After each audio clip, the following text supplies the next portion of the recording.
The morning Etta Bancroft turned down her third marriage proposal in as many months, the sky above Redemption Creek, Texas, was the color of a bruise healing toward gold, and Grant Shepard watched from across the street without saying a single word. It was the spring of 1882, and Redemption Creek sat at the edge of everything, the last real town before the land opened up into endless, sun-scorched plains where cattle drives wound like slow brown rivers and the wind carried the smell of sage and distant rain.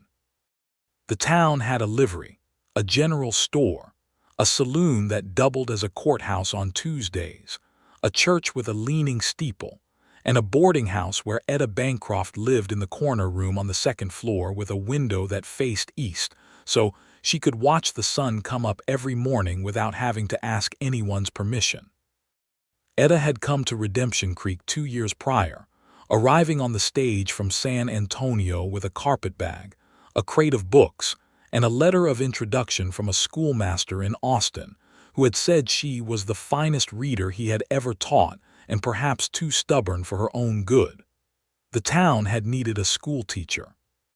She had needed a place that was not her father's house, where the walls had grown so heavy with expectation that she could barely breathe inside them. So they had suited each other, Etta and Redemption Creek, in the way that two imperfect things sometimes fit together perfectly when neither one is trying too hard. She was 24 years old, brown-haired and sharp-eyed, with a way of standing that made people think she was taller than she actually was, and a laugh that, when it came, surprised everyone including herself. She taught the children of ranchers and miners and shop owners their letters and their numbers Monday through Friday. And on Saturdays, she rode the gray mare she rented from Amos Keeley at the livery out along the creek bed until she felt like herself again. The suitors had started appearing about 6 months after her arrival, once the novelty of a new schoolteacher had worn off enough for the eligible men of Redemption Creek to realize that Etta Bancroft was not only capable and intelligent, but also quite beautiful in the way that women who don't spend much time thinking about being beautiful often are. The first was Clarence Howell. Clarence owned the general store and half of the grain warehouse on the edge of town, and he was the kind of man who believed that owning things was roughly equivalent to deserving things. He was 31, broad-shouldered in a way that had more to do with a good tailor than with physical labor, and he had a mustache he combed with a tiny ivory comb that Etta had once spotted him using in the mirror behind the counter when he thought no one was looking. He brought her sugar candy wrapped in paper and called her Miss Bancroft, in a voice that was carefully calibrated to sound both respectful and proprietorial, as though he were auditioning for the role of her future husband while simultaneously already assuming he had the part.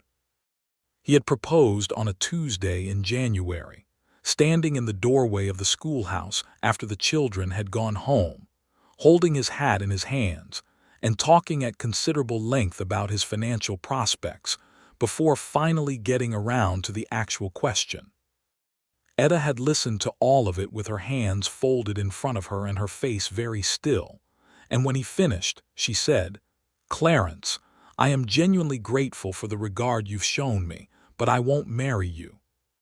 He had blinked at her for a long moment, clearly working through the architecture of a refusal he had not bothered to design a response for, and then he had put his hat back on and said, "I see," and walked away down the street with the stiff dignity of a man who intended to feel the full weight of the insult later, in private.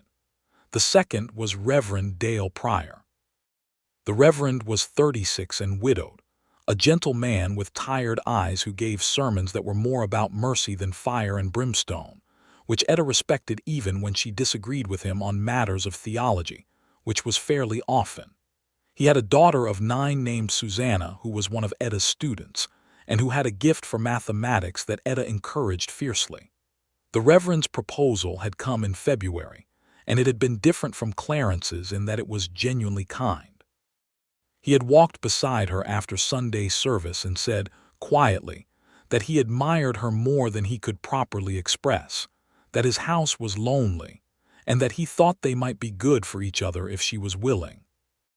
Etta had looked at him for a long moment, and she had felt something soft and sad in her chest, because she could see that he meant it, and because she liked him well enough, and because in a different life, in a different set of circumstances, she might have said yes simply to ease the loneliness that he wore so plainly.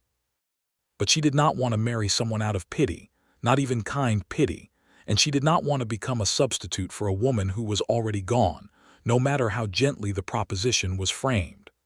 "I'm not the right woman for that house, Reverend," she had told him. "I am sorry, but Susanna is the finest mathematical mind in this county, and I intend to tell her so every single day until she believes it, regardless of anything else." He had nodded, and the kindness in his eyes had not gone away, only rearranged itself into something more resigned. They had remained on perfectly civil terms. The third was Samuel Vance. Samuel was 28 and worked as a cattle broker, which meant he passed through Redemption Creek regularly on his way between the larger ranches and the railheads in Abilene. He was handsome in a bright, dangerous sort of way, with dark eyes and a quick smile and the kind of confidence that came from being told you were exceptional for so long that you had simply stopped questioning it. He wore good boots and smelled of cedar and horse leather, and he brought Etta wildflowers the first time they spoke, which would have been charming if he had not also spent 45 minutes talking about himself before asking her a single question in return. Samuel's proposal came in March, dramatically, in front of the saloon, where he had apparently decided that a public declaration would be more persuasive than a private one.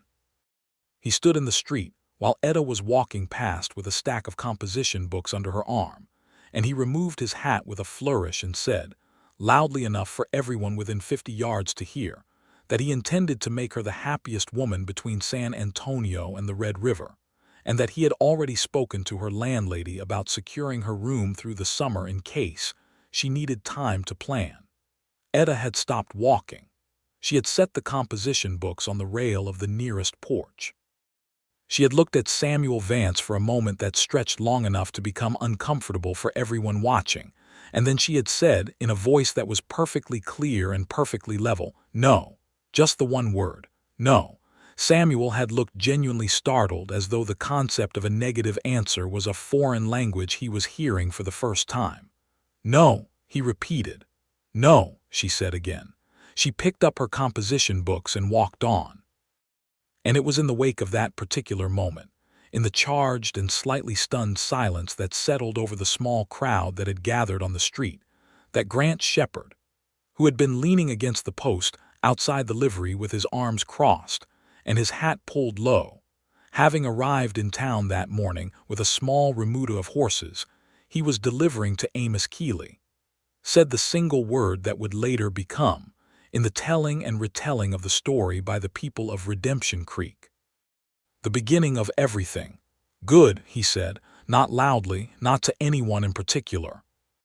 He said it the way a man says something he has been holding in for a while and has finally decided is safe to let out. Quietly, with a kind of satisfaction, the way you might say it when a knot you have been working at for an hour finally comes loose. Etta heard it. She was closer to him than either of them realized, and she turned her head briefly and looked at him. This lean, sun-browned man in a worn canvas coat, leaning against a post with his hat pulled low over gray eyes, and he did not look away, and neither did she, for just a moment, and then she walked on and he pushed off the post and went back into the livery. Grant Shepard was 30 years old and had been working horses for the better part of a decade. He was not, strictly speaking, a cowboy in the way that the word was used most commonly. He did not ride the long cattle drives or work a specific ranch brand. He was a horse trader and a trainer, which in the parlance of 1882 meant that he moved frequently, carried everything he owned in a pair of saddlebags, and had a reputation in 4 counties for being the best hand with a difficult horse that anyone had ever seen. He had grown up on a small farm outside of Laredo, the youngest of 5 children, and had left at 17 after his father died, working his way north and east through a series of ranch jobs until he had enough saved to start dealing horses on his own terms. He came through Redemption Creek 3 or 4 times a year, always on business, always brief. He was friendly with Amos Keeley and on speaking terms with most of the men in town, and known well enough to get a fair table at the saloon. But he did not linger, and he did not form attachments, and he was not the kind of man who courted women, or at least that was what everyone in Redemption Creek had observed and concluded. What Grant Shepard was, if you watched him long enough and paid attention, was this: he was honest. Unfailingly, sometimes uncomfortably honest. He did not say things he did not mean, and he did not pretend to feel things he did not feel, and he did not perform for an audience. When the horses he sold were sound, he said so, and when they had problems, he said that too, because he believed that a man who deceived you over a horse would deceive you over anything, and he had no interest in being that man. He had known who Etta Bancroft was for 6 months, which was how long he had been hearing about the schoolteacher from Amos Keeley every time he came through. Amos was fond of her in the way that older men are fond of capable young women who remind them of daughters, with genuine affection and a certain protective pride. He talked about her students and her Saturday rides and her habit of borrowing books from the Reverend's small library and returning them with careful annotations in the margins. Grant had listened to these reports with the mild interest of a man who likes to know the shape of a place he visits regularly, the way you learn the landmarks on a road you travel. He had seen her before the day of Samuel Vance's rejected proposal, but only in passing, the way you see anyone in a small town briefly, at angles, through the movement of other things. He had registered each time that she was worth looking at, and then he had looked at something else, because she was not his business and he was not in the habit of making things his business that weren't. But the day she said no to Samuel Vance and kept walking, straight and deliberate and entirely unbothered by the ripple she left behind her, something inside Grant Shepard settled into a clarity that he had not expected and could not immediately account for. He thought about it while he helped Amos sort the horses he'd brought. He thought about it that evening over supper at the boarding house, where Mrs. Gertrude Finch served meals to paying guests and anyone else who arrived looking hungry enough. He was sitting at the long table with 2 miners and a traveling salesman when Etta Bancroft came downstairs from her room and took her usual seat at the far end, and she nodded to the table in general and thanked Mrs. Finch for the pot roast, and opened a small book that she had brought down with her and read 3 pages of it while eating without once looking up. Grant watched her for about 30 seconds before he made himself stop and concentrate on his own plate. The next morning he was due to leave. His route took him north toward a ranch outside of Waco, where he had agreed to start working with a young stallion that was giving the ranch hands trouble. He settled his account with Amos, saddled his own horse, a big roan named Steadfast who was the only thing in the world Grant was visibly sentimental about, and was walking him down the main street of Redemption Creek, toward the northern road, when he saw Etta Bancroft standing in front of the schoolhouse, attempting to rehang a shutter that had come loose from its hinge in the night. She had a hammer and was doing it herself, which was not surprising given what Amos had told him about her, but the shutter was too heavy to hold in place and swing the hammer at the same time, and she was managing it with the focused frustration of someone who refuses to admit a problem is beyond them until they have tried every possible approach. Grant stopped Steadfast. He did not make a decision about stopping. He simply stopped. "You need another pair of hands," he said. Etta looked at him. She recognized him. He had been pointed out to her before as the horse trader who came through regularly, and she assessed the situation with the same practical clarity she brought to everything, which was to say she recognized that he was right. "I do," she said. "Hold this." He swung down from Steadfast, looped the reins around the post, and held the shutter in place while she set the hinge pin and drove it home. She was quick about it and efficient, and when it was done, she stepped back and tested it twice with her hand to make sure it sat true. "Thank you," she said. "You're welcome," he said. They were standing about 4 feet apart in the morning light, and neither of them said anything else for a moment, and then Etta said, "You were the one who said good yesterday." "I was," Grant said. "Why?" He considered the question. He was not a man who said things without meaning them, and he was not about to start now, and he thought she deserved a real answer. "Because you seemed like you knew your own mind," he said, "and I thought it was worth saying." Etta looked at him for another moment with those sharp, clear eyes. "You weren't saying it to me," she said. "You were saying it to yourself." "Both," he said, which was true. She almost smiled. It was not quite a smile yet, but it was in the neighborhood of one. "Grant Shepherd," she said, "the horse trader." "That's right." "Well," she said, "thank you for the shutter." "Safe year," he said, and he went back to Steadfast and rode north. He thought about her for 100 miles.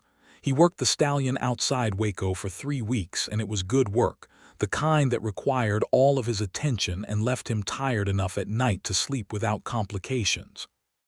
The stallion was not mean, only frightened, and Grant approached him the way he approached all frightened things, which was with patience and complete honesty, no tricks and no force, only time and consistency, until the animal learned that this particular human could be trusted. By the end of 3 weeks, the stallion was accepting a rider, not happily, but without the violent panic that had made him dangerous, and the ranch foreman paid Grant in full and offered him a permanent position, which Grant declined politely and honestly, explaining that he was not a man built for permanent positions. He turned back south. He told himself it was because he had business in San Antonio. He had business in San Antonio. That was true. It was also true that the road to San Antonio passed through Redemption Creek. He arrived on a Thursday afternoon in late April, the sky enormous and blue above the plain, and Redemption Creek looked the same as it always did, which was to say like a town working hard at becoming something, and not quite sure yet what that something was going to be. He put Steadfast up at the livery, and spent an hour with Amos talking horses, and listening to the general news of the town. The general news included the information that Clarence Howell had recovered from his rejection with reasonable speed, and was now paying calls on the widow Hartwell, and that Reverend Pryor had received a sister from Philadelphia who was staying for the summer, and that Samuel Vance had not come back through since March, which no one seemed particularly to regret. And Miss Bancroft, Grant said, which surprised him, because he had not planned to ask it. Amos looked at him with the mild, knowing expression of a man who has been alive long enough to recognize the sound of a question that someone has been holding for a while. "She's well," he said. "Had her students put on a little performance last Friday for the town, recitations and such. Folks said it was the finest thing the school has done." Grant nodded. He ate supper at the boarding house that evening. Etta was there, and so was Mrs. Finch and the 2 minors and a new family passing through on their way west, a husband and wife and 3 small children who ate with the concentrated urgency of people who have been traveling a long time and have learned not to take a hot meal for granted. Etta was helping one of the children cut their food without being asked, and without making a fuss about it, just the way you do something that obviously needs doing. And Grant watched this and felt that same settling clarity from the month before, only sharper this time, and more recognizable. After supper, she went to the parlor off the main hall where Mrs. Finch kept a small table and 2 chairs, and she read by the lamp. Grant lingered over his coffee longer than was strictly necessary and eventually walked by the parlor doorway and stopped. "Good evening," he said. Etta looked up. If she was surprised to see him, she did not show it much. "You came back through," she said. "I did." "Business? South, San Antonio. Sit down if you like," she said. "I won't hold it against you." He sat. She read another page of her book and then closed it on her finger and looked at him. "What are you reading?" he asked. She showed him the spine. It was a collection of essays by Ralph Waldo Emerson that the Reverend had lent her. "Do you read?" she asked. "Some," he said. "Not as much as I should." What do you read? Whatever's around, almanacs, whatever newspapers I can get. Once spent a whole winter at a sheep camp outside Uvalde with nothing but a Bible and a history of the Roman Empire. Which did you find more useful? He considered. Depends on the day. She actually smiled at that, the full version of it, not just the almost smile from before. And Grant Shepard felt something in his chest do something that he was going to need some time to figure out. They talked for an hour. It was easy in the way that good conversations are easy, the kind where neither person is performing and both are genuinely interested in what the other one says, and where the silences, when they come, are not awkward but simply the natural breath between one thought and the next. She told him about the Emerson essay she was reading, about the idea of self-reliance, and what she thought was useful about it, and what she thought it failed to account for. He listened carefully and then said he thought self-reliance was fine as a philosophy, but that Emerson seemed to have had the luxury of arriving at it from a position of considerable social support, which was easy to overlook when you were the one already safely on solid ground. Etta looked at him with something that was not quite surprise but was adjacent to it. That is exactly the problem I have with it, she said. Then we agree. Apparently we do, Mrs. Finch came through at 9 o'clock to turn down the lamps in the parlor with the cheerful purposefulness of a woman who approves of conversation, but also has a schedule to keep. And they both rose and said good night and went upstairs to their respective rooms, which were, as it happened, on the same floor, his at one end of the hall and hers at the other. Grant lay on his back in the narrow boarding-house bed and stared at the ceiling for a while and then said to himself, quietly in the dark, well. He left the next morning, as planned. San Antonio took 10 days. He was selling 4 horses to a livery there and purchasing 2 others from a stock dealer he trusted, and the transactions went smoothly. He came back north in May and stopped in Redemption Creek again. This time he stayed 4 days. The second evening, Etta invited him to walk with her along the creek after supper, which she explained she did most evenings when the weather was good, and would he like to come along if he had nothing else to do. He had nothing else to do. The creek was low for May, running thin and bright over pale stones, and the cottonwoods along its banks were in full leaf, rustling and silver-green in the evening light, and they walked along its edge in the long golden hour before dark and talked about everything and nothing in particular.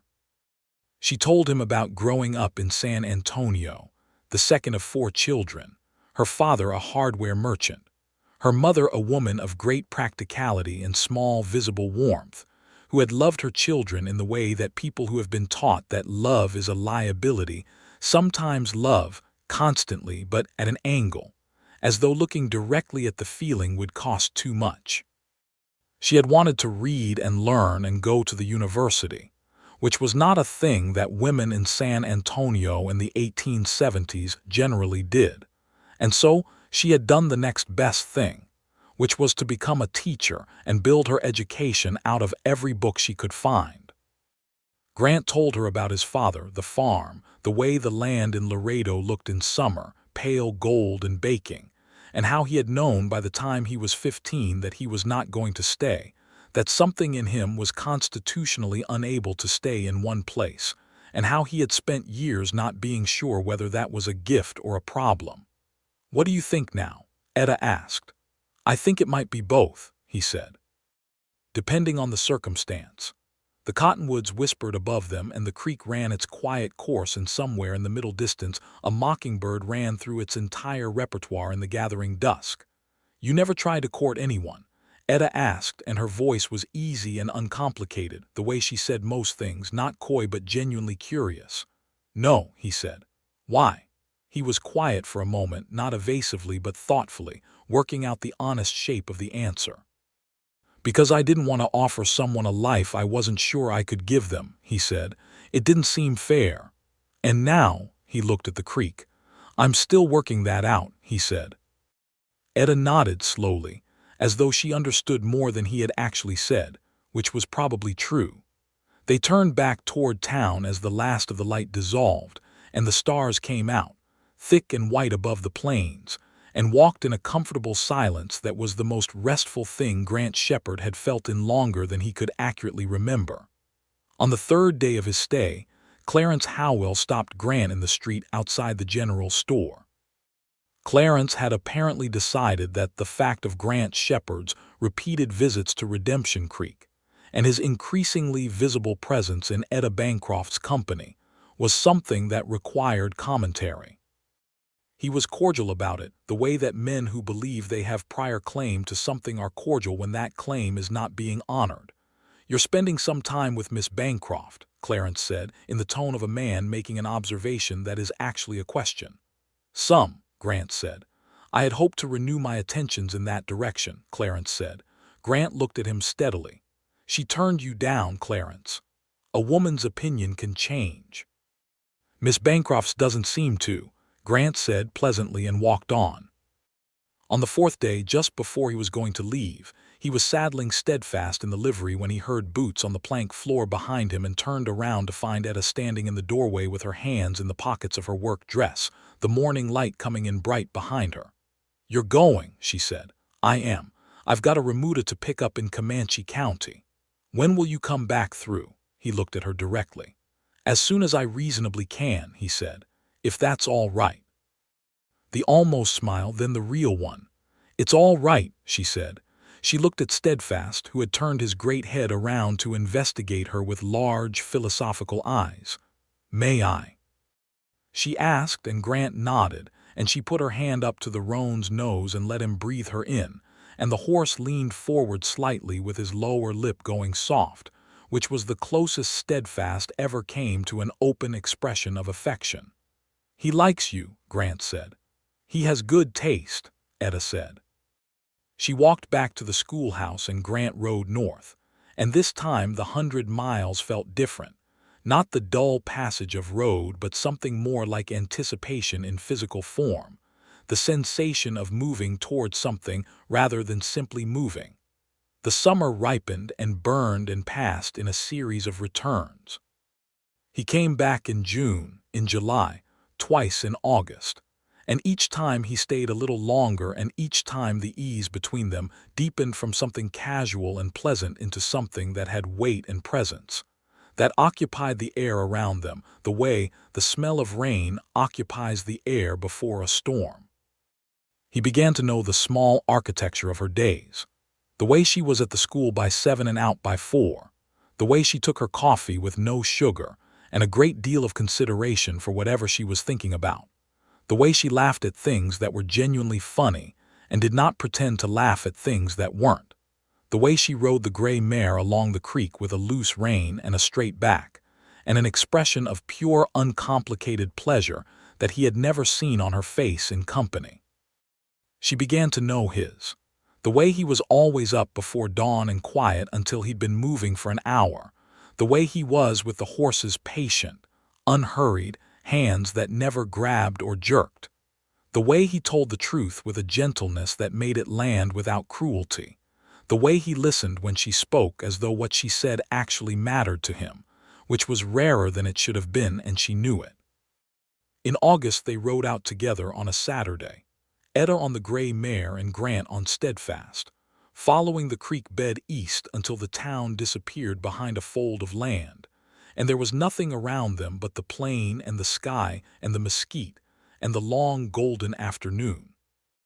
They stopped where a bend in the creek made a deep, tree-shaded pool, and Steadfast drank and the gray mare drank, and they sat on the bank with their boots off and their feet in the cool water, which was the most comfortable Grant Shepherd could recall being in recent memory. "Can I ask you something honest?" Etta said. "You always do," he said. "When you said good that day in the street," she said, "after I turned Samuel down." "Yes. What were you thinking exactly? Not the answer you gave me before."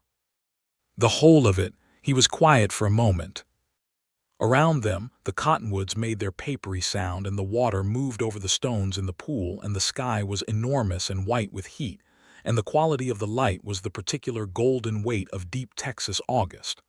"I was thinking that you were exactly right," he said, "and that I was glad someone in this town could see it." He paused. "And I was thinking that I wished I were the kind of man who could do something about it. which is a different thought, and I kept it to myself." Etta was quiet for a moment. The water moved over her feet. "You've been doing something about it all summer," she said.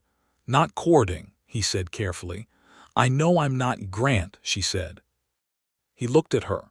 She was looking back at him with those direct, clear eyes that missed nothing and hid nothing, and the evening light was on her face, and her hair had come a little loose from its pins the way it did when she'd been riding, and she was the most real person he had ever sat next to. "What are you afraid of?" she asked. "Offering you something I can't keep," he said. "I move around. I don't have a house. I don't have land. I have a horse and a trade and a reputation in 4 counties for knowing something about animals, which is more than you're giving yourself credit for," she said. "You have a skill that is genuinely valuable and a character that is genuinely rare." She looked back at the water.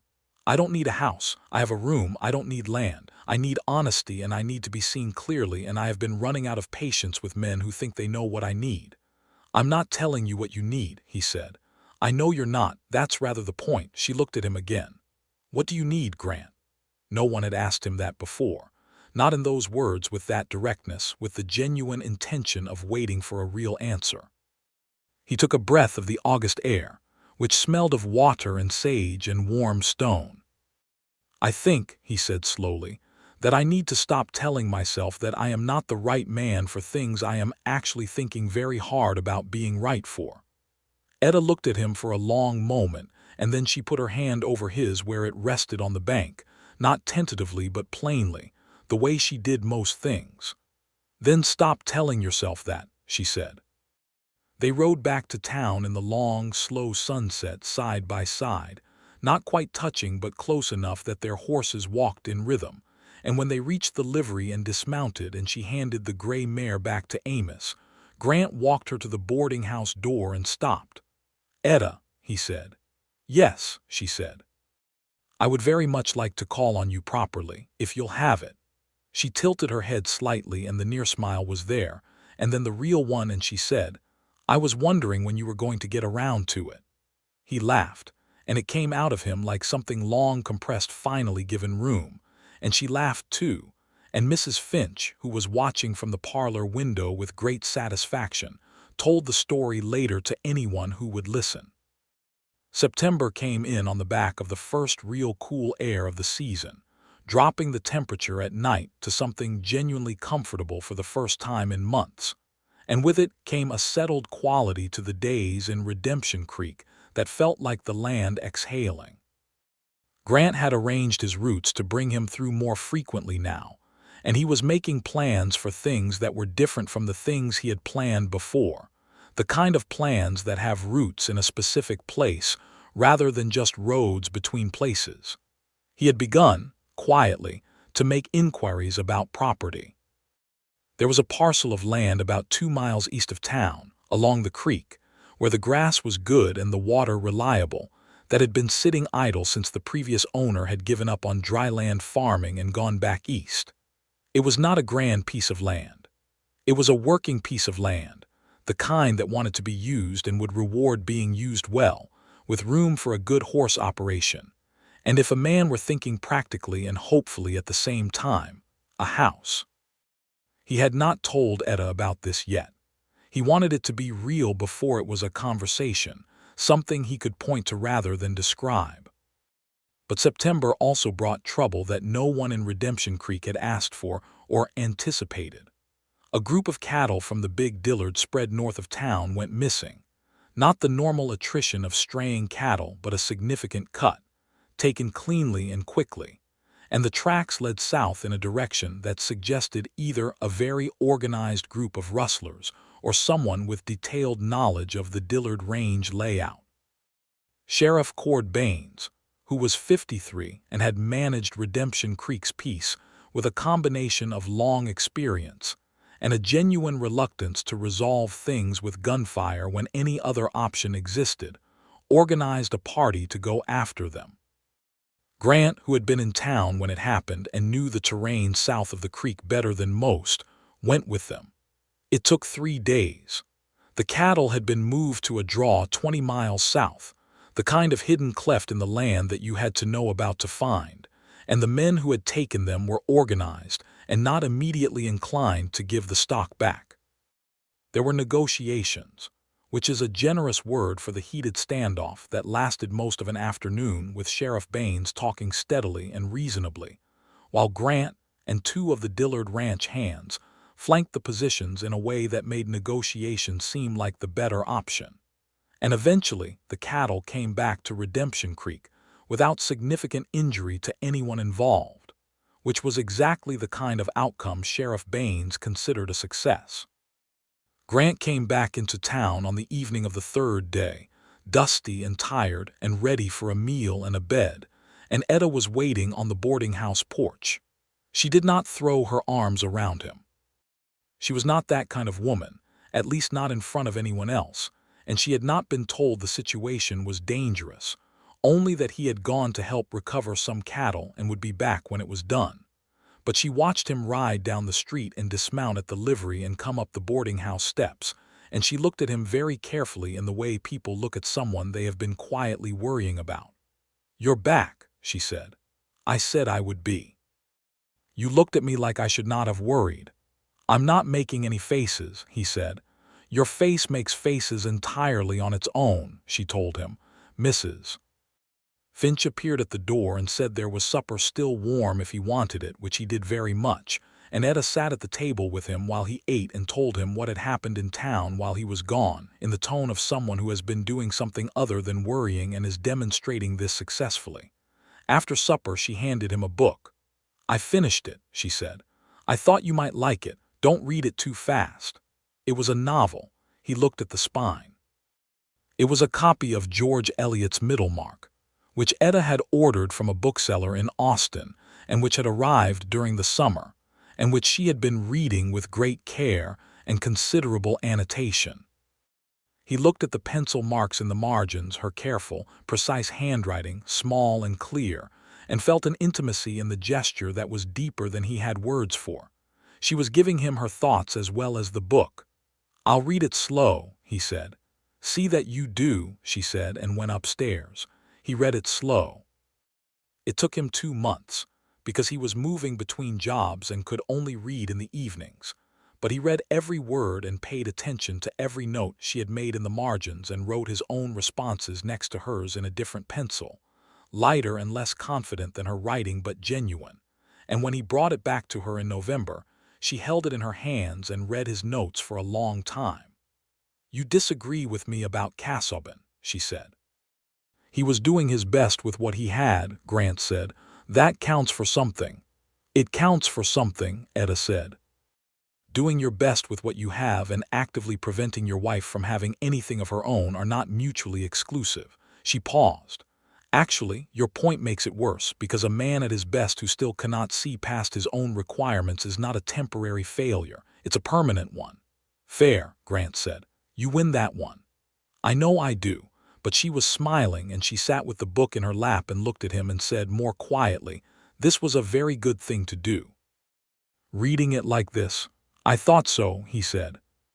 November settled over the plain with its particular cold clarity, the sky hard and blue as china above the yellowed grass, and Grant came to Etta on a Saturday afternoon with his hat in his hands, and his expression carrying the careful weight of a man who has been preparing something important. They walked along the creek, which was brown and quiet now, the cottonwoods bare, the last leaves turned and falling. He showed her the parcel of land on the east side of town. He had spoken to the county recorder. The land could be purchased at a price. He could manage with what he had saved, and a modest loan from the Redemption Creek Bank, whose manager was a cautious but fair man named Mr. Hartley, who did not lend to people he did not trust. "I've been looking at it since September," Grant said. "The grass is good along the creek side.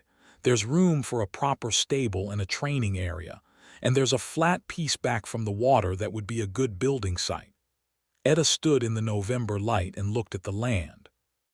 She could see what he meant about it, the way the creek curved through it, the shelter of the low bluff on the north side, the long sight lines east and south that would give a person the feeling of openness without exposure.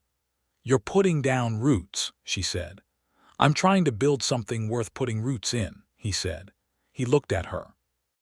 I want to ask you something, and I want to ask it plainly, without any preamble about what I can and cannot offer, because I think you've heard enough of that kind of preamble from other men, and I don't intend to be another one of them. All right, she said. Will you marry me, Etta?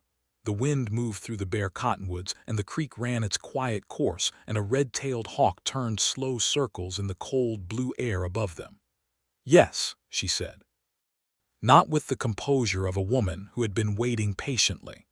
With the conviction of a woman who had thought about it carefully and arrived at an answer that was entirely her own. He took a step toward her, and she took a step toward him, and he put his hands on either side of her face, careful and warm, and looked at her for a moment the way he looked at things he wanted to understand completely. And then he kissed her, standing in the November wind on the piece of land he intended to build something on, and the hawk above them turned another long, easy circle and sailed south. They told Mrs. Finch first, because they were both practical people and it seemed polite, and Mrs. Finch put both hands over her mouth and made a sound that was not quite words, but communicated very clearly that she was pleased.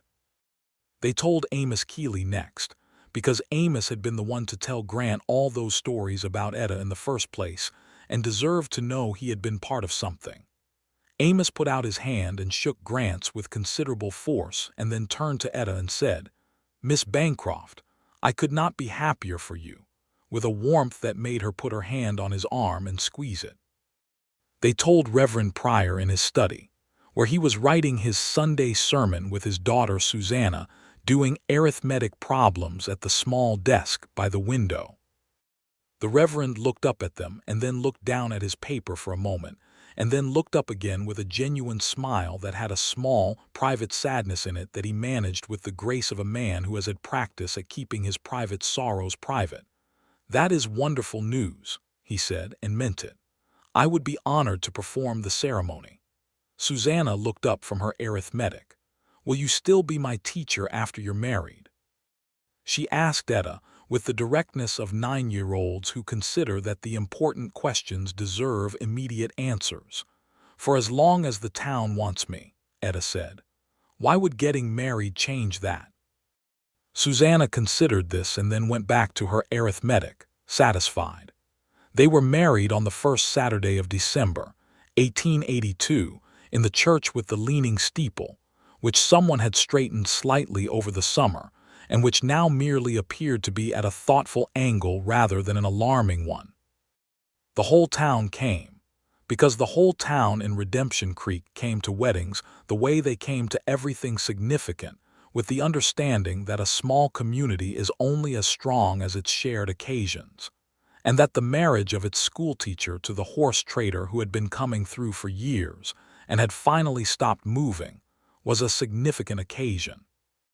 Clarence Howell attended with the widow Hartwell on his arm and was gracious about it in the way that men are gracious when enough time has passed, and a new attachment has softened the memory of an older rejection.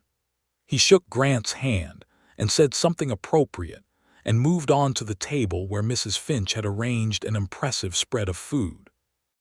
Reverend Pryor married them with the full warmth of a man who genuinely believed in the institution and the particular people in front of him, and his daughter Susanna stood at the front of the church with a small bunch of dried wildflowers that Etta had asked her to carry, and wore an expression of concentrated importance. When the Reverend got to the part where he asked if anyone had reason to object, there was a moment of silence that was entirely comfortable, because it was clear to everyone in that church that no one had any reason to object, and several people had very good reasons to be actively in favor of the proceeding. Grant held Etta's hands through the whole ceremony. He held them the way he held the reins of a horse he trusted firmly, but without tension, with all the attention of a man who knows that what he's holding matters. She looked at him the entire time. Not at the Reverend, not at the assembled town, but at Grant Shepherd, who was looking back at her with an expression that had nothing performed about it, nothing calculated, only the plain and evident fact of what he felt. I do, she said, and it sounded like the truest thing spoken in that leaning church in years. "I do," he said, and it sounded like a man who means to. They moved into the rooms above the livery that winter while the house on the creek land was being built. The rooms were warm and clean and smelled of hay and horses, which Etta found entirely tolerable, and sometimes, on the cold nights when the wind came hard across the plain and the horses below moved and breathed in their stalls, even comforting. Grant had hired 2 men to help with the building, Frank Delgado, who was 22 and a skilled carpenter, and his uncle Louis, who was 50 and had been building structures in Texas for 30 years, and had opinions about everything that he expressed freely and usually turned out to be correct. The house went up slowly through the winter, a proper frame house with a front porch and 2 large rooms downstairs and 2 upstairs and a kitchen that Etta had specific ideas about, specifically that it should have good light and adequate counter space, and a window that faced the creek, which Louis built without complaint and Frank built beautifully. Etta kept teaching through all of it. This was not a subject of discussion, because they had both agreed from the beginning that her work was her work, and that his arrangement of their practical life would accommodate it rather than the other way around, which was not how most people in Redemption Creek organized marriages, but which suited both of them perfectly. She came home from the school in the afternoons to the rooms above the livery, where Grant would sometimes be and sometimes not, depending on his day, and on the days he was there he would have something warm ready for supper, and on the days he wasn't she would make it herself, and both arrangements suited her, because she had been feeding herself just fine for years, and the fact of a husband did not change the operation of a stove. What changed were the evenings. The evenings were different now, in a way that she had not entirely anticipated. Not worse and not more complicated, but richer, the way a piece of music is richer when played by 2 instruments rather than 1. She had been alone for long enough that she had built a complete and functional life inside that aloneness, a life she had not wanted to surrender for the wrong reasons, and had not surrendered. And so what she had now was not a lesser version of that life but a larger version, a version with more dimensions. They talked every evening. Not the careful conversation of people being polite to each other, not the transactional exchange of household information, but real conversation, the kind that picks up the thread from the day before and follows it somewhere new. They argued about books and agreed about horses, and disagreed productively about the question of whether the schoolroom needed a second window, and whether the territorial government in Austin had any real interest in the concerns of small towns, and what the right approach was to a piece of land that was flooding every spring on its north edge, which was a practical concern that Grant resolved the following March by rerouting a drainage ditch with Louis's help. And they were in love.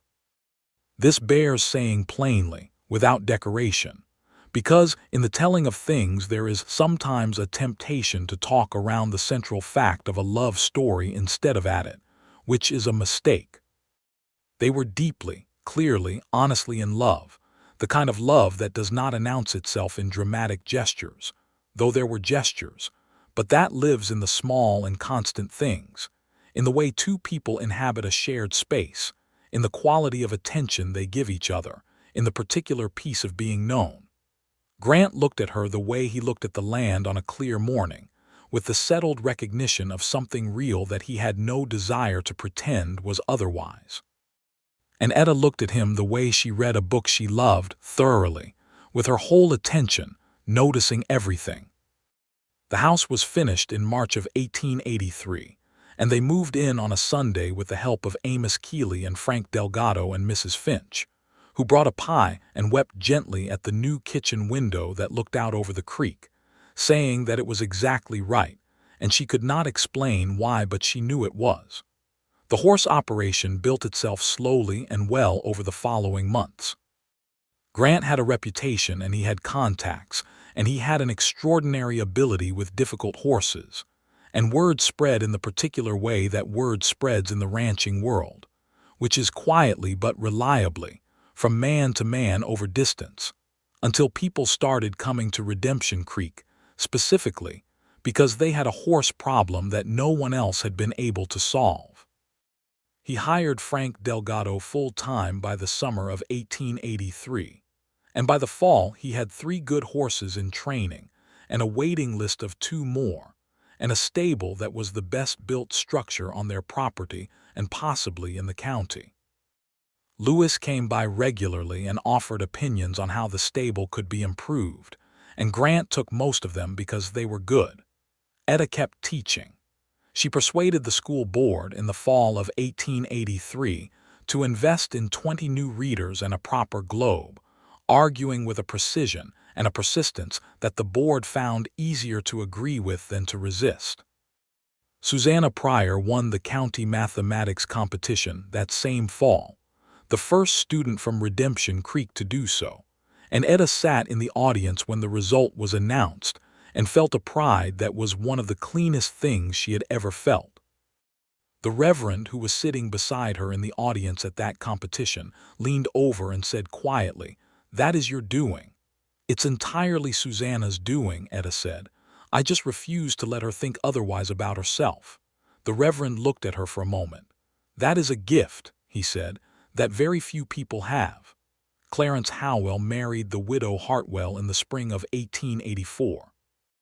It was a brief, efficient ceremony, and they seemed well suited to each other in the complementary way of 2 people who share the same general priorities.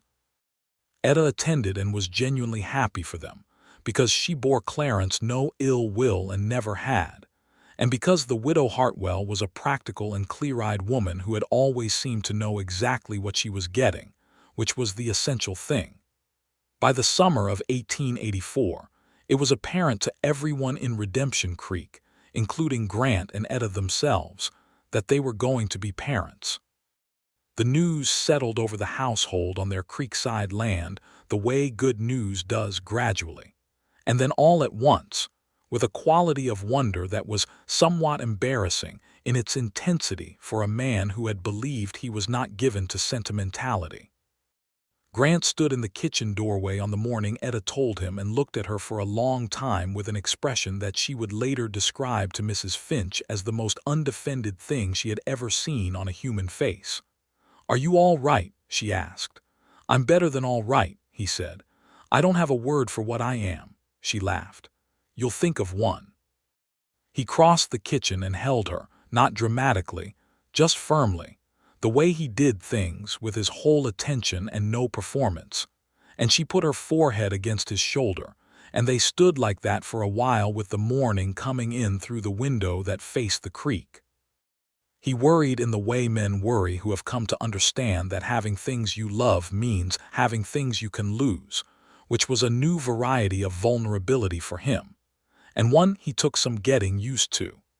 He was very careful about her without being suffocating about it, which was a difficult line to walk, and one that Etta was fairly patient about on the days he did not manage it perfectly.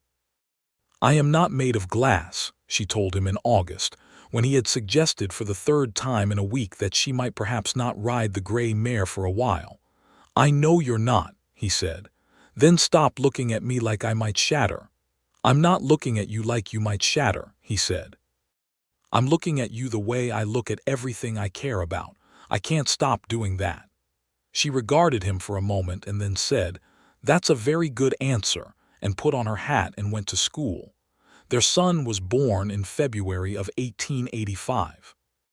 He was a large, healthy, extremely vocal child who arrived on a cold, clear morning with the help of Mrs. Donovan, the midwife, and demanded the world's immediate attention from the moment of his arrival, which was a characteristic that did not diminish in the weeks and months that followed. They named him James William Shepherd James for Grant's father, William for no particular reason except that it suited the face, which was round and deliberate, and had Etta's eyes from the first. Grant held him in the first hour and sat in the chair by the bedroom window with the morning light on both of them, and looked at his son with the expression of a man who has just discovered a fact so large that his entire previous understanding of things needs to be restructured to accommodate it. Etta watched from the bed, tired and warm and clear. "Well," she said, "there you go." "There I go," Grant agreed, and James William Shepherd made a sound that was emphatically not an agreement but was definitely something. The first year of James's life was a kind of organized chaos that they navigated with a combination of competence and humor, which were the same tools they brought to everything, and which turned out to be adequate to the demands of an infant who had opinions about all aspects of his situation. Mrs. Finch came to help twice a week and was incandescently happy about it. Amos Keeley presented James with a carved wooden horse at 6 weeks old, which was too advanced for 6 weeks, but became the child's most prized possession at 18 months. Frank Delgado made James a small cradle that was the finest piece of furniture in the house. Etta returned to teaching in April, when James was 2 months old, bringing him with her for the first weeks, until Mrs. Finch was available to mind him full-time during school hours. The children of Redemption Creek were fascinated by the baby, and Etta allowed him to be a brief educational exhibit each morning before settling into the actual business of the day, which she thought was good for everyone's perspective. Grant expanded the horse operation in the spring of 1885, leasing an additional pasture north of the creek and taking on a second hand. A young man of 20 named Daniel Thorne, who had come up from San Antonio with a recommendation from a horse dealer there, and who turned out to have a genuine affinity for the work. The reputation of Shepherd horses, as they were now informally known in the county, had grown to the point where Grant had turned down 3 offers to sell the operation and relocate to somewhere larger, because he had no interest in relocating. Redemption Creek was his. He knew when he had stopped thinking of it as a place he passed through and started thinking of it as his place, and it was the day he had stood on the creekside land in November of 1882 and asked Etta to marry him, which was also the day she had said yes, which meant the two things were permanently connected in his mind, which seemed right. The town itself was growing.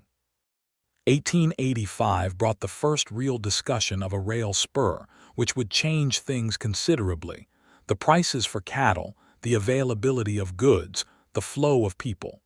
Sheriff Baines was cautiously in favor. Clarence Howell was enthusiastically in favor. Grant was realistic about it, recognizing that growth changed a place and that not all change was improvement, but also recognizing that you could not hold back the larger movements of the world by disliking them. Etta was interested in what it meant for the school, specifically whether increased town prosperity would translate into increased school funding, which it eventually did, slowly and imperfectly but genuinely. The summer of 1885 was a good one, the kind that people in the ranching country remember for years because the grass came in strong, and the rains came at the right intervals, and the cattle were fat, and the horses were sound, and the general tenor of daily life had the quality of things going the way they should. Grant worked long days and came in at evening with the smell of the stable on him, and washed up at the pump and sat at Etta's kitchen table with James on his knee, and ate the supper she had made or the supper he had made, depending on whose day had been shorter. And this domestic simplicity was the best thing he had ever known. He told her so one evening in July, sitting on the front porch in the late light, James asleep in the house behind them, the creek making its summer sound below the cottonwoods. "I want you to know something," he said. "All right," she said. "I am a better man in this life than I was in the one before it," he said. "And I want you to know that I know that and that I know why." Etta looked at him for a moment. The light was the long gold of midsummer evening, the kind that makes everything look both more real and more beautiful at the same time. "You were already a good man," she said. "I was a good man going nowhere in particular," he said. "That's different." She considered this. "Fair," she said. "You win that one," she said, giving back his own words, and he laughed and she laughed, and the evening settled around them like something earned. In September of 1885, Grant received a letter from his brother Thomas, the second eldest of the 5 Shepherd children, who had stayed on the Laredo land and worked it through all the years that Grant had been gone. Thomas's wife had died the previous spring, leaving him with 2 young children and a farm that was too much for one man to manage well. He was not asking for anything specific. The letter had the careful pride of a man who is describing his situation honestly, without wanting to appear to be asking for help. Grant read the letter twice and then handed it to Etta without saying anything. She read it and handed it back. "What do you want to do?" she asked. "I want to help him," Grant said. "The question is how. Could he come here?" Etta said. Grant looked at her. "He has children, 2 of them small ones." "I know that," she said. "I said, could he come here?" Grant was quiet for a moment. "We have the upstairs room," he said slowly. "We have 2 upstairs rooms," she said. "You know, I've been thinking about the school having an assistant teacher, someone who could manage the younger children while I work with the older ones, if Thomas wanted to consider it. Thomas has never taught." "Neither had I when I started," Etta said. "He can read and write, can't he?" "Better than I can." "Then the possibility exists," she said. "Write back and ask him if he'd consider it." Grant wrote back. Thomas Shepard arrived in October of 1885 with his daughter Clara, who was 5, and his son Robert, who was 3, and the look of a man who has been carrying a great weight for a long time and is not entirely sure how to set it down. He was 41, lean and weathered in a way that was different from Grant's weathering the weariness of a man who has been staying in one place too long and grinding against it rather than the wear of constant movement. Grant met him at the stage and they shook hands and then embraced with the awkward sincerity of brothers who have not seen each other in years and are not practiced in the expression of affection. "You look like Pa," Thomas said, which was apparently something Grant's brother had been storing up to say for the ride from San Antonio. "You look like you need a meal," Grant said. They fed him and set him up in the larger of the 2 upstairs rooms with Clara and Robert, and Etta made a place for the children at the table and watched Thomas Shepard eat with the same focused concentration as the traveling family she had watched in Mrs. Finch's boarding house 3 years ago, and thought that people who had been moving through hard times always had that particular quality of attention when they finally sat at a table where the food was warm and certain. Thomas was a careful, intelligent man who expressed himself in fewer words than Grant, and with even more precision, and he and Etta took to each other with the mutual respect of people who recognize in the other a person who thinks before they speak. The question of the teaching assistant position was raised at the end of the first week, when Thomas had eaten enough and slept enough to be capable of thinking about the future rather than just the present. He was skeptical of his own qualification. "I have taught no one anything," he said. "You have taught 2 children not to burn themselves on a stove and to say please and not to hit each other, which is more than half the work," Etta said. "The rest can be learned. Will you try it?" He tried it. He turned out to have a particular gift for the youngest children, the ones just learning their letters, who responded to his quiet steadiness the way frightened horses responded to Grant's, by slowly understanding that this person could be trusted, and that learning was therefore safe.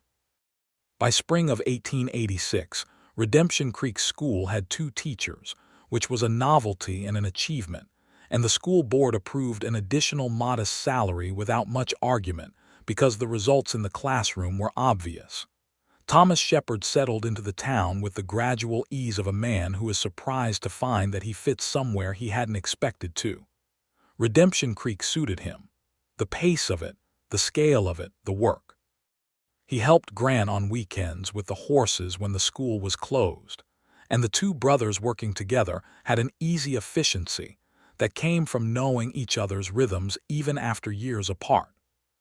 The children James and Clara and Robert Shepard formed the kind of natural, chaotic alliance that children form when they are thrown together young enough, fighting and collaborating with equal energy, and developing the shared language of cousins who grow up under the same sky. James Shepard at 1 year old was an entirely insufficient playmate for Clara and Robert, but he tried with considerable enthusiasm, which they respected. James took his first steps in March of 1886, directly toward Steadfast, who was standing patient and enormous in the paddock near the house when James let go of the fence rail and walked the 4 steps necessary to put his hand on the horse's warm, dusty nose. Grant was there and did not breathe for those 4 steps and then breathed quite a lot after them. His first steps toward a horse, Etta said from the fence, with a dry amusement that did not fully conceal that she had also not breathed. Could be worse, Grant said. True, she said. He might have walked toward Clarence Howell. Spring of 1886 was also when the rail spur became real rather than theoretical.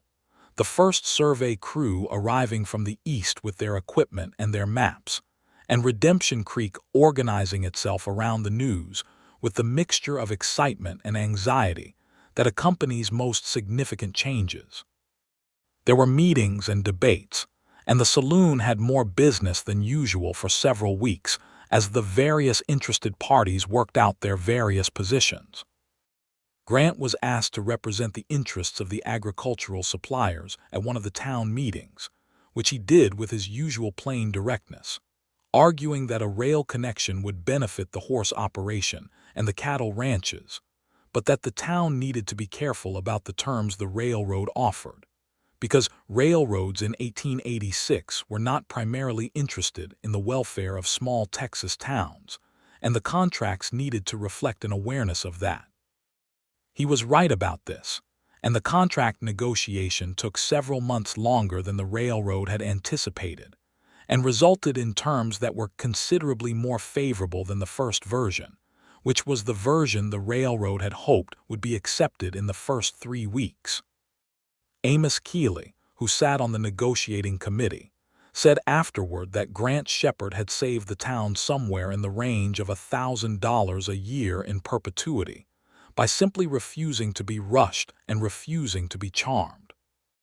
The rail spur opened in the fall of 1886, and the party held at the saloon, which had been renamed the Red Creek House at some point in the past 2 years by its owner, a cheerful woman named Mee Tolliver, who had come up from Galveston and run the place with an efficiency that reminded Etta of herself, lasted most of the night, and involved the better part of Redemption Creek's adult population, and a fiddle player from the survey crew who turned out to be genuinely excellent. Grant danced with Etta in the cleared space in the middle of the Red Creek House, which was not something either of them had done much of in their lives, but which they managed with the comfortable competence of people who are used to finding their way through new territory together. She was light and easy to follow, and he was better at it than she had expected, and at some point in the middle of the second song she said, "You didn't tell me you could dance," and he said, "You never asked," and she laughed, and they kept dancing. By the close of 1886, the life they had built on the creekside land east of Redemption Creek was a full and working thing, with the solidity of something that has been constructed carefully on a good foundation. The horse operation was the best in the county and beginning to be known in the ones adjacent to it. The school was strong and getting stronger. Thomas Shepherd had found his footing and his place, and his children had found theirs. The house on the creek was warm and full, and the kitchen window faced the water just as it was supposed to. On a January evening in 1887, with James asleep upstairs and the creek running cold and quiet outside and the lamp making its warm circle on the table, Etta looked up from the composition book she was reviewing and said, "I want to ask you something honest." Grant looked up from the tack he was mending. "You always do," he said, which was what she had said to him that first summer, which was 4.5 years ago now, which still surprised him when he counted it. "Are you happy?" she asked. He put down the tack and looked at her. Etta Bancroft Shepherd, his wife, 30 years old, with the lamp light on her face and her hair a little loose from its pins because it always was by evening, with the composition books of her students spread on the table and the slight vertical crease between her brows that she got when she was asking something she actually wanted the answer to. He thought about the question with the seriousness it deserved, because she was asking it seriously, and he intended to answer it the same way. "I am," he said. "More than I knew it was possible to be. I didn't have a shape for this kind of happiness before. I didn't know it was a kind that existed." She looked at him for a moment with those clear, direct eyes. "Neither did I," she said. "I just knew what I wasn't willing to settle for." "Good thing," he said. "Good thing," she agreed, with the smile that was first almost and then real, the one he had been watching for 4 years now, and that still did what it did to his chest every time.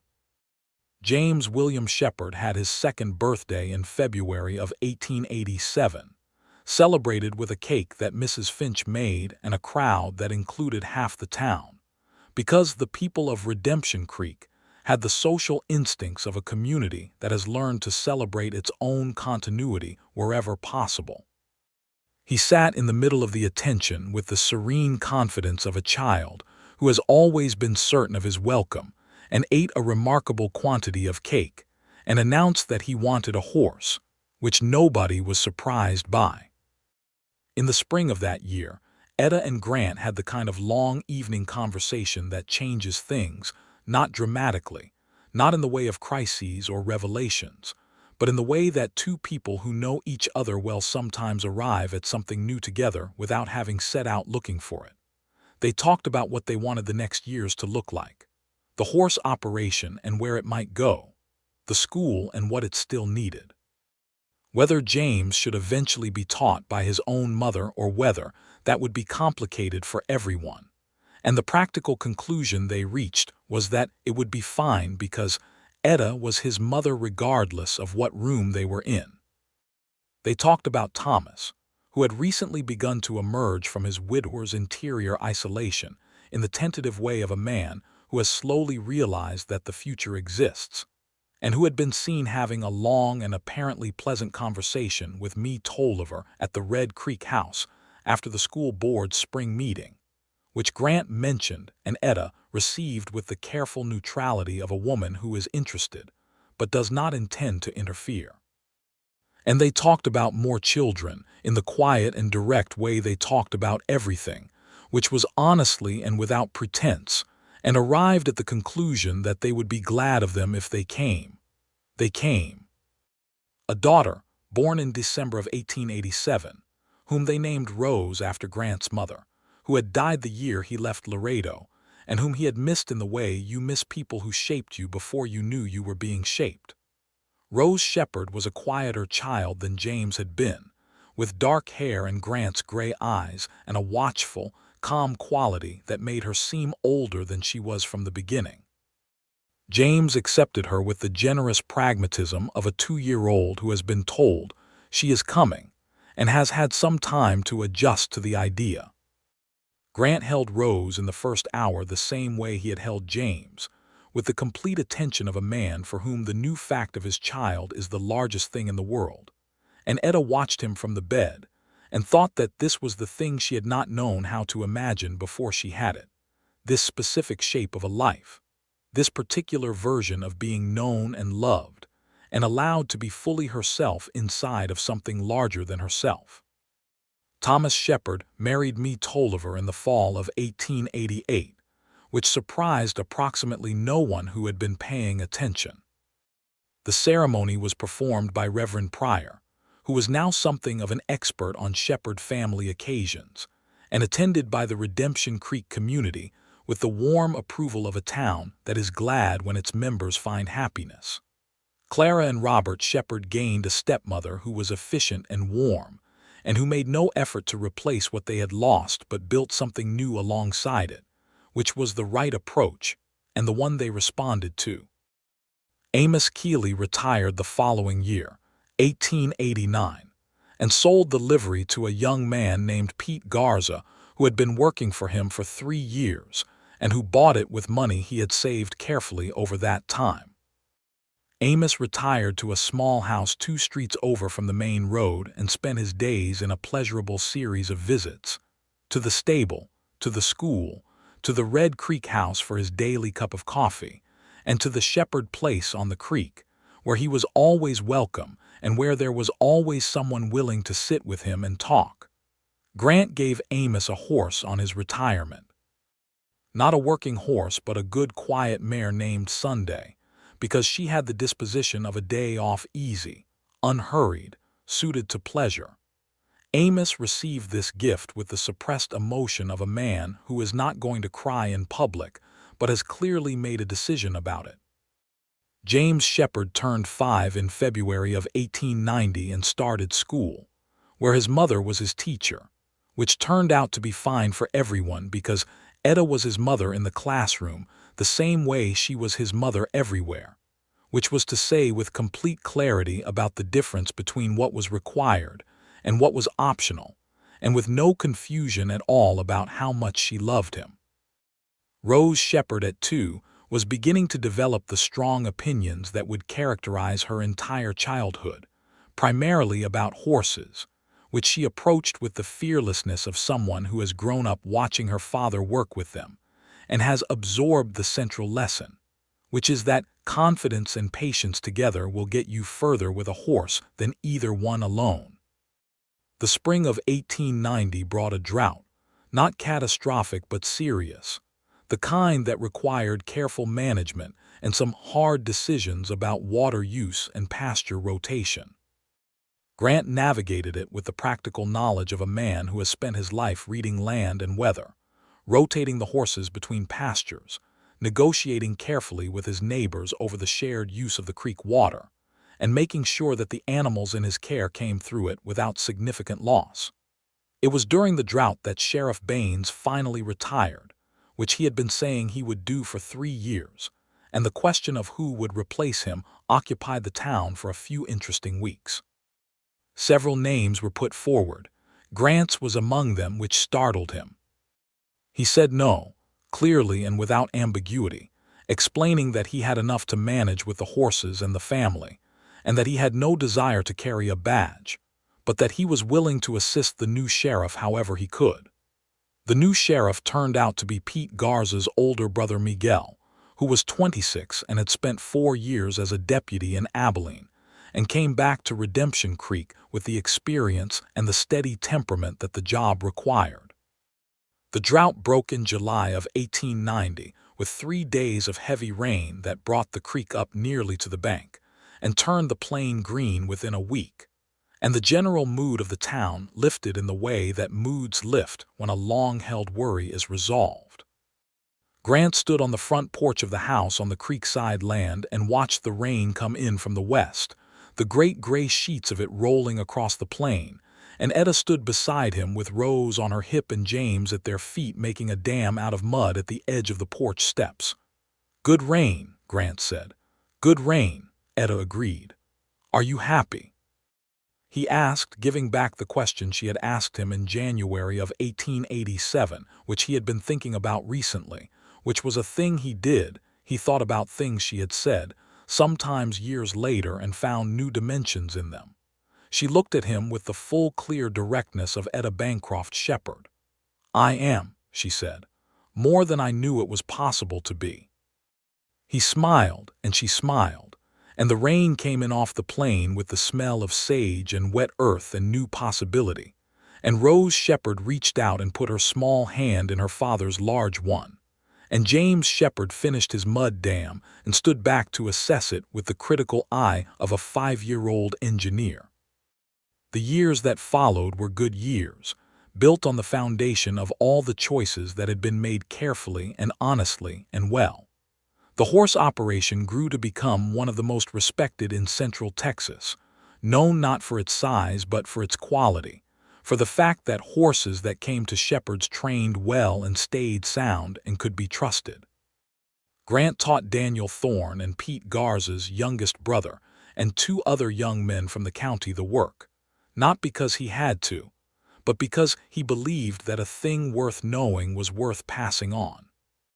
Etta taught the children of Redemption Creek for 20 years in total, from 1881 to 1901, and in that time she watched boys and girls who had come to her barely able to hold a pencil grow up into ranchers and merchants and mothers and fathers, and in a few cases that gave her particular satisfaction, people who went on to further education in Austin and San Antonio and beyond, carrying the conviction that she had worked to build in them that their minds were worth developing, that their curiosity was an asset, that learning was not something done to you but something you did on purpose. Susanna Pryor went to a women's college in the East in 1891 and became a mathematics teacher herself. She wrote to Etta every Christmas for the rest of their lives. Reverend Pryor passed away in the winter of 1893, gently, in his bed, with Susanna home from college for the holiday. The whole town came to his service and spoke of his mercy, and his quiet faith, and his particular gift for sitting with people in their hard times without offering them anything except presents, which turned out to be the thing most people needed most. Grant carried one corner of the coffin and felt, doing it, the weight of the years since 1882 and the genuine loss of a good man. James Shepherd grew up with his father's honesty and his mother's directness, and the horses in his blood in a way that was inevitable given his first steps. By the time he was 12, he could train a young horse with a patience and skill that impressed men twice his age.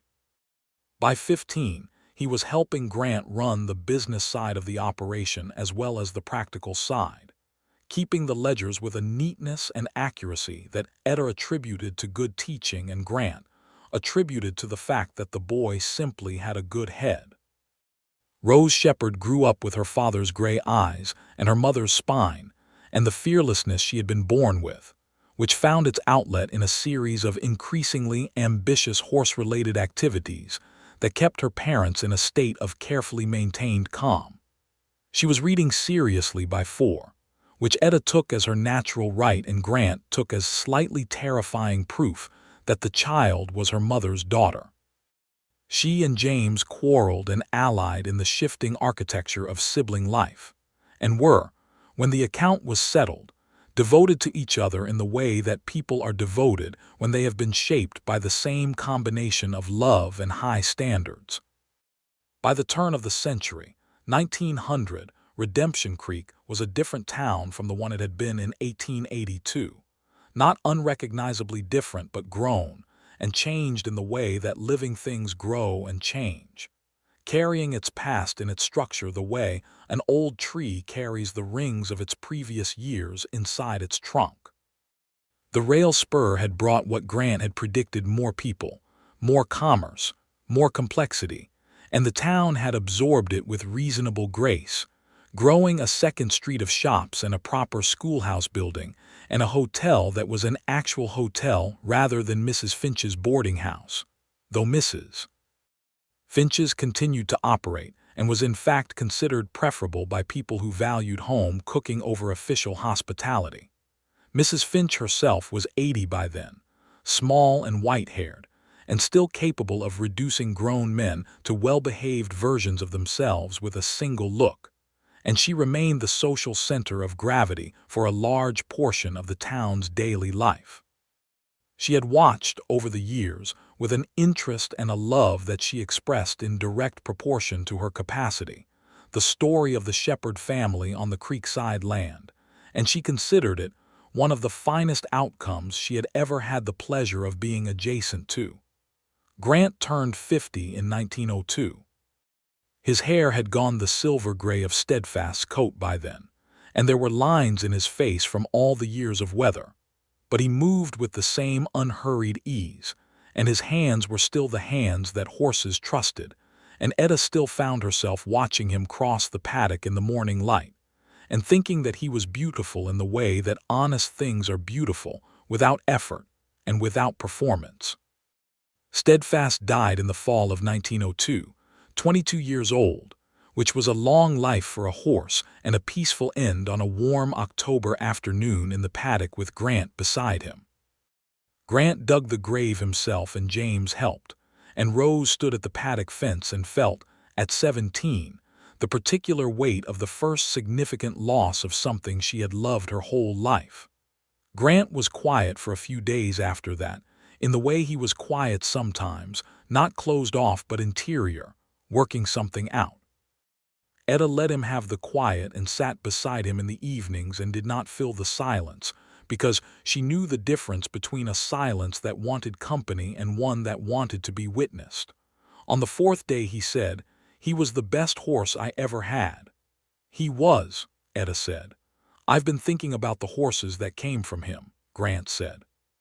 Steadfast had sired several good colts over the years, 2 of which were still on the property, and about James and how he rides them. "Yes," Etta said. "I'm thinking about what comes next," he said. "What the operation looks like when it's more James's than mine." Etta looked at him. "That's a good thing to be thinking about," she said. "I know," he said. "I just wanted to say it out loud first." "Say things out loud to me," she said. "That's what I'm here for." He looked at her with the expression she knew as well as she knew her own face in the glass. The one that was not quite the almost smile, and not quite the real smile, but was the thing between them. The warmth that was always there, even when nothing particular was happening, even after 20 years. Even with all the living they had done between this moment and the November afternoon on the creekside land when she had put her hand over his and told him to stop telling himself, he was not the right man for things he was thinking hard about. "Among other things," he said. She smiled. "Among other things," she agreed. James Shepherd took on more of the operation in 1903 and 1904, as Grant had planned, and proved that he had not only learned his father's skills but had some of his own, including an eye for bloodlines and a business sense that brought in commissions from buyers as far away as Houston and Corpus Christi. He was practical about it, and honest in the way Grant had raised him to be, and the Shepherd reputation held and grew. Rose Shepherd, at 19, had decided with characteristic certainty that she intended to become a teacher like her mother, which Etta received with the composed pride of a woman who has spent 20 years believing that her daughter could do exactly this, and is not remotely surprised when the daughter confirms it. She began working as Etta's assistant at the school in 1904, and the combination of Etta's long experience and Rose's youth and energy made for a classroom that the parents of Redemption Creek's children spoke about with genuine appreciation. The town celebrated Grant and Etta's 20th wedding anniversary in December of 1902 with the same general community spirit with which it celebrated most things, at the Red Creek House, which Tolliver Shepherd still ran with the same efficiency and warmth that had always characterized it, with food and music, and a collection of people who had known both of them for most of those 20 years. Amos Keeley was there, 80 years old and sharp as a new nail, and he made a speech that he said was brief, and which ran to 12 minutes and covered the history of Grant Shepherd's arrivals in Redemption Creek in the early days with a level of affectionate detail that had the whole room laughing. Thomas Shepherd was there with me, and Clara and Robert were there, grown now, Clara nearly 20 and Robert 18, both of them solid and kind in the way that children grow who have been raised by people who took the job seriously. Susanna Pryor sent a letter that arrived from Boston 3 days before the anniversary, and which Etta read at the table, and then folded carefully and put in the box where she kept the things that mattered. Grant stood at the end of that anniversary evening with Etta beside him, and looked around the room at the people who had built a community around them and with them over 20 years, and felt the full and specific gratitude of a man who knows exactly how different his life could have gone, and knows exactly what made the difference, and knows the difference has a name. He put his arm around Etta's shoulders, and she leaned into him the way she had learned to over 20 years, easy and comfortable and present, and they stood like that in the warm noise of the room, and she looked up at him and said, quietly, under the general noise, "Good." He understood what she meant. She was giving back the word again, the one that had started everything, and asking whether the everything it had started was what he would choose again. He looked at her Etta Bancroft Shepherd, 44 years old, his wife, his partner in all things, the woman who had said no to 3 men with the certainty of someone who knew what she was waiting for, even when she did not yet know that what she was waiting for was him. "Good," he said. "Better than good. The best thing I ever said in my life." She laughed and he laughed, and the room carried on around them, and outside the December wind moved through the cottonwoods along the creek, and the stars above the Texas plain were vast and white, and entirely indifferent to everything below them except as a matter of scale, which is to say that under their cold, enormous light, the warm, bright window of the Red Creek house in Redemption Creek was a small thing and a significant one, and the man and the woman standing in it were a small thing and a significant one, which is the exact proportion in which love always exists, and always has, and always will. The creek ran on through the winter of 1902, and the springs and summers and falls that followed, and the house on the creekside land east of Redemption Creek stood solid on its foundation, with the kitchen window facing the water just as it was supposed to. And the mornings continued to come in from the east the way they had always come, bringing light first to the window of the corner room where Etta Bancroft Shepherd had watched them come for more than 20 years. And the horses moved in the paddock below in the early cold, and Grant Shepherd came out of the house at first light the way he always did, and stood on the porch for a moment with his coffee, and looked at the land and at the sky, and at the way the creek caught the new light on its surface. And Etta came out behind him after a while and stood beside him, and they looked at it together, this place they had built, and this life they had made, and this day that was beginning exactly as a good day should, with the two of them in it.